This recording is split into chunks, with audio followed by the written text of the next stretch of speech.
जय हिंद दोस्तों।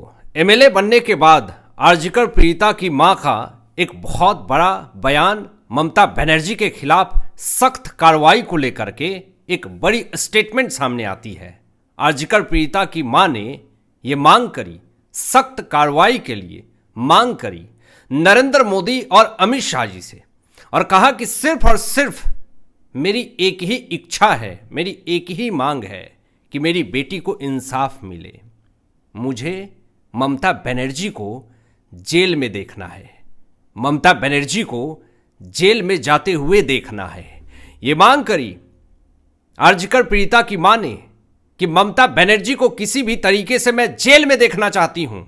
ये वही ममता बनर्जी हैं जब आर्जिकर में ट्रेनी महिला के साथ 2024 में किस तरीके से बर्बरता तरीके से गलत काम हुए, और ये वही ममता बनर्जी हैं जिन्होंने ये कहा था कि लड़कियां 7 बजे के बाद शाम को क्यों घर से बाहर निकलती हैं। महिला की असुरक्षा को लेकर के सवाल उठने तय हैं कि महिला असुरक्षित है पश्चिम बंगाल में। जो सिटिंग सीएम ये कह सकती हैं कि आखिर क्या ज़रूरत है महिला को 7 बजे से घर से बाहर निकलने की, तो सोच लीजिए कोलकाता पुलिस को ये जांच दी गई आर्जिकर केस को, जिस ट्रेनी महिला के साथ गलत हुआ। कोलकाता पुलिस ने लीपापोती कर दी पूरी सबूतों के साथ। मामला कोलकाता हाईकोर्ट में गया, सीबीआई जांच की मांग करी गई। कोलकाता हाईकोर्ट के निर्देशानुसार सीबीआई जांच भी हुई, जांच चल ही रही है, लेकिन सबूतों के साथ छेड़छाड़ हुई जिस कारण से मामला चल रहा है। लेकिन इंसाफ एमएलए बनने के बाद आर्जिकर पीड़िता की मां को इंसाफ मिलेगा, और शायद इसलिए वो एमएलए बनी है। और जब उनके आप प्रचार प्रसार देखेंगे विधानसभा चुनाव को लेकर के, जब वो कैंपेन करने निकलती थी और लोगों से मुलाकात करने निकलते थे प्रचार प्रसार के लिए, घर में महिलाएं, लोग उनको गले लगा लगा करके रोते थे। मेरे रोंगटे खड़े हो गए जब वो सारी वीडियो जब मैं देखता था। बहुत ही ज़्यादा एक्सपेक्टेशन, बहुत ज़्यादा उम्मीदें लोगों को थी कि किसी भी तरीके से आर्जिकर पीड़िता की मां को एमएलए बनना है, और वो हुआ दोस्तों। और अब एक ही मांग उठ रही है बार बार आर्जिकर पीड़िता की मां की तरफ से कि मैं ममता को जेल में देखना चाहती हूं। अब देखिए बड़ी खबर सामने ये आ रही है कि 5 घोटाले में फंसी हुई है ममता बनर्जी की टीएमसी पार्टी। ममता बनर्जी का नपना तय हो चुका है, और साथ साथ अभिषेक बनर्जी समेत बड़े बड़े नेताओं की मुश्किलें बढ़ गई है। आपको बता दें बड़ी खबर यह है कि घोटाले और आपराधिक मामले जो हैं वो सामने आ रहे हैं, जिसमें कि पार्थ चटर्जी, अभिषेक बनर्जी जैसे दिग्गज और बड़े नेताओं का नाम सामने है। ये अभिषेक बनर्जी ममता बनर्जी के भतीजे हैं। और स्कूल सेवा आयोग भर्ती घोटाला, एसएससी स्कैम, नुसरत जहां, शेख शाहजहां, मदन मित्रा, कई बड़े नेताओं पर धोखाधड़ी, जमीन कब्जा, यौन उत्पीड़न और दंगा जैसे मामले दर्ज हैं। यानी कि ममता बनर्जी की टीएमसी पार्टी के बड़े नेताओं की मुसीबत बढ़ गई है, और भ्रष्टाचार की फाइल वो अलग से खुल रही है। जेल के सलाखों के पीछे जाने से कोई नहीं रोक सकता है। अब इसी बीच में देखिए आर्जिकर पीड़िता की माताश्री ने जो बातें कही है वो हर किसी को सुनना चाहिए, जानना चाहिए। उनके दर्द जो उन्होंने फील किया है, पूरे देश की जनता ने फील किया।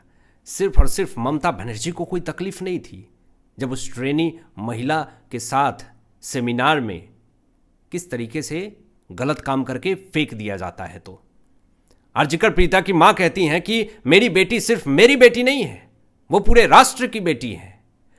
पूरी दुनिया पानी हाटी को देख रही थी। मेरी लड़ाई यहीं ख़त्म नहीं होती है। जब तक मैं जीवित रहूंगी मैं अपनी लड़ाई जारी रखूंगी। अभी न्यायालय में मामला चल रहा है, मेरी लड़ाई आगे जारी रहेगी। यह नए विचारों की लड़ाई है। आर्जिकर पीड़िता की मां इतनी जल्दी हिम्मत हारने वाली नहीं है। जो आरोपी हैं, जो उस वक्त सत्ता में थे, उन सबको जेल के सलाखों के पीछे जाने की बात कर रही हैं। आर्जिकर पीड़िता की मां ने मांग करी है, मोदी अमित शाह से गुहार लगाई है।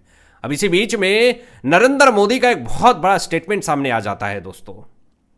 नरेंद्र मोदी जी कहते हैं कि आज जब भाजपा जीती है तो बदला नहीं, बदलाव की बात होनी चाहिए, भय नहीं भविष्य की बात होनी चाहिए। नरेंद्र मोदी जी ने साफ तौर पे ये कहा कि लुटेरों का हिसाब होगा, जिसने लूटा है उसको लौटाना पड़ेगा।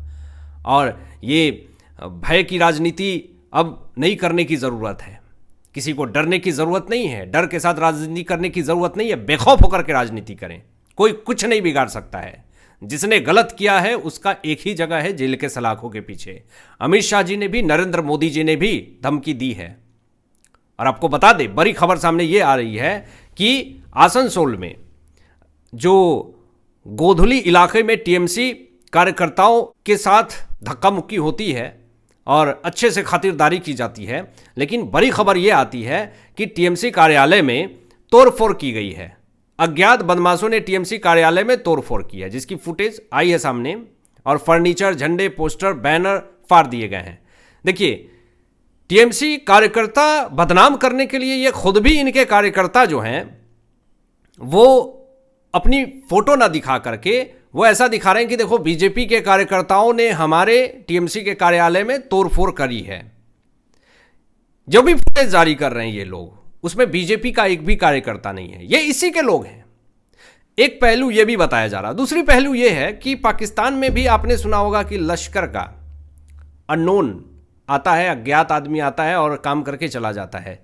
क्या अब वही सीन होने वाला है पश्चिम बंगाल के अंदर? क्योंकि टीएमसी के कार्यकर्ताओं ने बीजेपी के कार्यकर्ताओं को धोया जब इनकी सरकार थी, तो उनके साथ मारपीट करी, बदतमीजी करी, बीजेपी दफ्तर जला दिए, तोड़फोड़ किए, बीजेपी दफ्तर नहीं खोलने दिए। तो आज वो झेलना पड़ रहा है टीएमसी के कार्यकर्ताओं को। टीएमसी दफ्तर पूरी तरीके से बंद हो रहे हैं, हर जगह ताला लग रहा है। अभी देखिए, जिस तरीके से आरोप लगा है कि ममता बनर्जी भी जिस तरीके से ड्रामा करती हैं, कभी पैर टूट गया, कभी तबीयत खराब हो गया, कभी ये हो गया, कभी बेहोश हो गया, ऐसा जिस तरीके से इंटरनेट के ऊपर दावा किया जाता है। अभी देखिए, एक मामला ऐसा सामने आया है जिससे कि टीएमसी की कार्यकर्ता ही थी, अच्छे से चोटी पकड़ के इनको धकियाया गया, कूटा गया, पूरे अच्छे से इलाज किया गया। अभी देखिए, एक बड़ी खबर सामने ये आ रही है कि इस फुटेज में आप देखिए, एक फोटो आई है सामने जिसमें कि कार्यकर्ता जो हैं टीएमसी के, वो ड्रामेबाजी कर रहे थे कि देखिए बीजेपी के कार्यकर्ताओं ने मेरे साथ मारपीट करी, मेरा सिर फोड़ा, ऊपर में पट्टी बांध ली।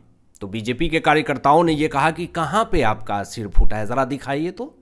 और जब निकाला तो पता चला कि ये तो नौटंकी कर रही है। मीडिया के सामने ही धो दिया टीएमसी के कार्यकर्ताओं को। ये महिला को दौड़ा दौड़ा करके कूटा गया बीजेपी के कार्यकर्ताओं की तरफ से। आप फुटेज देखिए, रीढ़ के हड्डी को पूरी तरीके से मसल दिया गया, वहीं पे तोड़ दिया गया, दौड़ा दौड़ा करके। किस तरीके से आप फुटेज देखें, फोटो देखें, जिसमें कि साफ तौर पे दिख रहा है कि झूठ बोलने का नतीजा क्या होता है। आप देख लें, आप अच्छे से इलाज किया गया पूरी तरीके से। किसी को बदनाम मत कीजिए इस तरीके से। और टीएमसी के कार्यकर्ता यही कर रहे हैं पिछले कुछ दिनों से। बीजेपी के कार्यकर्ताओं का एजेंडा ये नहीं होता है कि घर फूंक दो, दफ्तर तोड़ दो, ये कर दो, वो कर दो, बिल्कुल नहीं। ये तो टीएमसी के कार्यकर्ता करते हैं, हिंसा भड़काते हैं। आपने कहीं देखा कि हावड़ा में, मुर्शिदाबाद में, मालदा में कहीं पे भी हिंसा हुई है? जश्न मनाया बीजेपी के कार्यकर्ताओं ने, खुशी से जश्न मनाया। चारों तरफ राम राज्य आ गया, इस तरह का लग रहा है माहौल। चारों तरफ भगवामय हो गया। जहां पे नीले कलर का पुल पे पेंट किया गया है, उसको भगवा कलर रंग दिया गया। यहां पे बीजेपी के नेताओं ने यह कहा कि यह नीला रंग जो है वो तो बांग्लादेश में चलता है, यह सिलीगुड़ी पश्चिम बंगाल में यह नीला रंग चलेगा? बिल्कुल नहीं, यहां पे भगवा चलेगा। तो ये टीएमसी के कार्यकर्ता बदनाम करने की कोशिश कर रहे हैं बीजेपी के नेताओं को। अब देखिए, यहां पे जिस तरीके से ममता बनर्जी अब कहेंगी, झूठ बोलेंगी, उसी तरीके से तो इनके भी कार्यकर्ता करेंगे।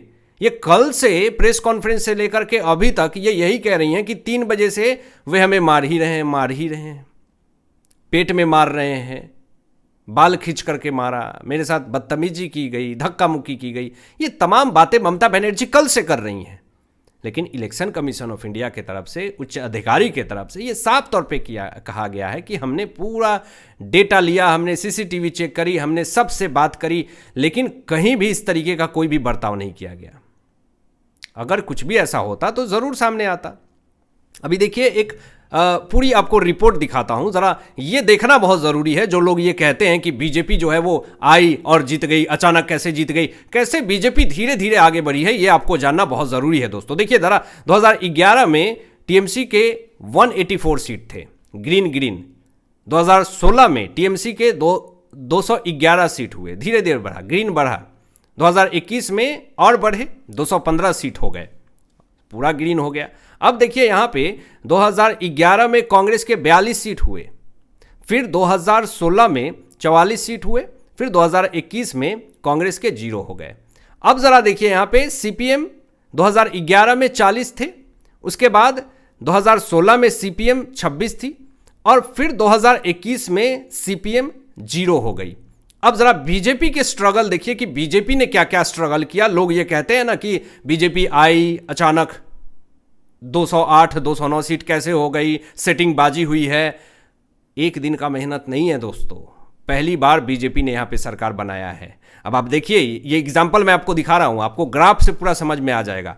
2011 में बीजेपी के पास एक भी सीट नहीं थे। टीएमसी के नेताओं ने, कार्यकर्ताओं ने दफ्तरे फूके, कितने बीजेपी कार्यकर्ताओं को खत्म कर दिया, खत्म ही कहानी हो गई। 2011 में एक भी बीजेपी की सीट नहीं थी। उसके बाद जरा आइए 2016 में बीजेपी ने मुश्किल से, बिल्कुल मुश्किल से 3 सीट हासिल करी। उस समय ममता बनर्जी को क्या ईवीएम हैक नहीं हो रहे थे? उस समय ईवीएम खराब नहीं चल रहा था। उस समय election commission of India BJP के दबाव में काम नहीं कर रही थी। सेंट्रल में बीजेपी ही थी उस समय, नरेंद्र मोदी जी ही प्रधानमंत्री थे 2016 में। लेकिन फिर भी 2016 में दोस्तों बीजेपी को 3 सीट मात्र मिले। अब 2021 में बीजेपी 77 सीट लाती है, अचानक बढ़ जाती है। और अब ये जो अभी का आंकड़ा देखिए 2026 का, बीजेपी 208 सीट प्राप्त करी है, टीएमसी ने 79, वो घट भी सकते हैं, अभी तो इधर उधर का मामला चलेगा। कांग्रेस मुश्किल से 2 लाई है, सीपीएम 1 और अदर में 3, जिसमें हुमायूं कबीर की भी 2 सीट है इसमें। अब देखिए इस मामले में संजय राउत का एक बड़ा स्टेटमेंट आता है। हालांकि संजय राउत बिना पेंदी के लोटा हैं, अपनी पार्टी तो बचा नहीं पाए, और ये जो भी बयान देते हैं वो एक अलग ही दिशाधारा होती है। ये कह रहे हैं कि अगर चुनाव से पहले ममता बनर्जी ने राहुल गांधी से बात कर ली होती तो आज नतीजे कुछ और होते। बिल्कुल, ये जो कह रहे हैं नतीजे बिल्कुल कुछ और होते। अगर राहुल गांधी से ममता बनर्जी बात कर ली होती तो जो आज 78 सीट है ममता बनर्जी की, शायद 30-35 हो जाती। अच्छा हुआ नहीं बात किया, कुछ तो सीट बच गया। अभी आप देखिए यहाँ पे कि संजय राउत ये भी तेवर दिखा रहे थे 4 मई से पहले कि देखिएगा सरकार जो है वो टीएमसी की ही बनेगी, ममता बनर्जी ही जीतेगी। अब इनके तेवर बदल गए और संजय राउत कह रहे हैं कि चुनाव में हार जीत होते रहती है, हार जीत को लेकर के कभी डरना नहीं है, चुनाव है, होता रहता है। तेवर बदल गए। यहां पे देखिए संजय राउत ये भी कह रहे हैं कि ममता बनर्जी ने चुनाव से पहले राहुल गांधी के साथ बैठक कर ली होती तो कुछ और ही होता, सच में कुछ और ही हो गया होता टीएमसी का। तो अब यहां पे देखिए एक बड़ी खबर सामने ये भी आ रही है कि अवैध मुस्लिम घुसपैठिए जल्द से जल्द पश्चिम बंगाल छोड़ दें। समीक भट्टाचार्य अध्यक्ष भाजपा बंगाल ने ये बड़ी सख्त चेतावनी दी है। अभी देखिए जो 91 लाख फर्जी वोटर्स थे जिनके एसआईआर में नाम काटे गए हैं, अब उसमें से 60 लाख 70 लाख जो भी अवैध घुसपैठिए हों या फिर कुछ लोग घुसपैठिए बन के बैठे हुए हैं जिन्होंने एसआईआर भी नहीं करवाया, ऐसे लोग सबको भाजपा बंगाल समीक भट्टाचार्य जी ने साफ तौर पे कह दिया कि सब जल्दी निकलो यहां से, जल्दी निकलो, पश्चिम बंगाल छोड़ो और जितने भी मुस्लिम घुसपैठिए हैं सब जा करके सीधा बांग्लादेश में जाओ।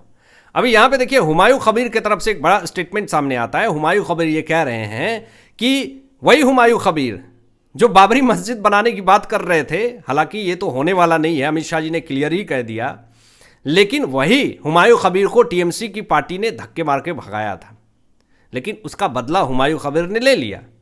हालांकि वोट बहुत काटे होंगे, ये तो किसी से छुपा नहीं है, लेकिन हुमायूं कबीर कह रहे हैं कि जो हुआ अच्छा हुआ, यह तो होना ही था। ममता बनर्जी ने 3 बार मुख्यमंत्री के रूप में काम करते हुए अपने भतीजे यानी अभिषेक बनर्जी को बहुत शक्ति दे दी, जनता को धोखा दिया, उनका धन लूटा।